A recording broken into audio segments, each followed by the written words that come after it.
Xoş gördük əziz dinləyicilər. İranın Amerika ilə görüşü çox böyük bir gündəm yaradı. Bu gündəm nədən ibarətdir?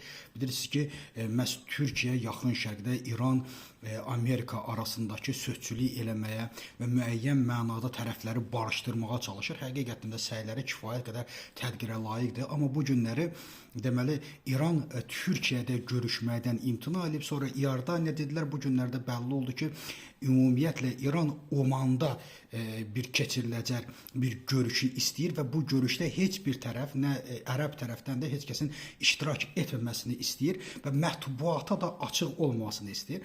Əlbəttə ki, bunu İranın Xarici İşlər Nazirinin sözçüsü Baqiri bildirib.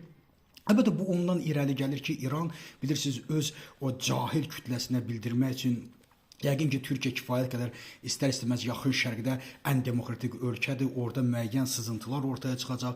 Türkiyə görüşdə nələrin baş verdiyini biləcək. Ona görə də o tamamilə üçüncü Oman kimi sakit bir ölkəni seçir ki, sabah əlbəttə ki, İran çox yaxşı başa düşür ki, Amerikaya nələrsə vermək lazımdır. Ona kompromisə getmək lazımdır. Amma bu kompromisə getməyi də öz xalqına izah eləyə bilməyəcək. Daha öz xalqına izah eləyə bilməyəcək ki, biz buna yalvardıq ki, sən Allah bizə zərbə vurma.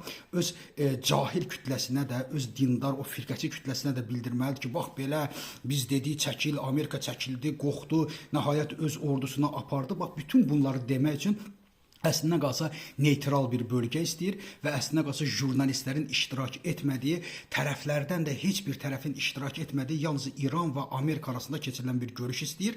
Amma unutmayın ki, Trump ən çox məsələləri faş eləyən biridir. Bundan dividend qazanmağa çalışacaq. Yadınıza gəlirsə Süleymanın öldürülməsinə də bildirir ki, mən öldürmüşəm, mən də əmr etmişəm. Əgər bizə zərbə vurarsınız, ondan ağır daha ağır zərbə endirərəm. Trump da belə bir adamdır. Siz İran tərəfi nəyi gizlədirsə gizlətsin, unutmasın ki, elə Trump özü buna açacaq və öz elektoratı üçün də özünə rəğbət qazanmaq üçün də, özünə dividendlər qazanmaq üçün də. Ona görə Türkiyədən qaçmaqla, Türkiyəyə yox, Omana getməklə biz bilirik ki, İran bu günləri istənilən formada, istənilən formatda Amerikaya güzəştə getməyə əlbəttə ki, hazırlaşır və bilir ki, bu güzəştə getməsə İrana ağır zərbə dəyəcək. Təşəkkür edirəm.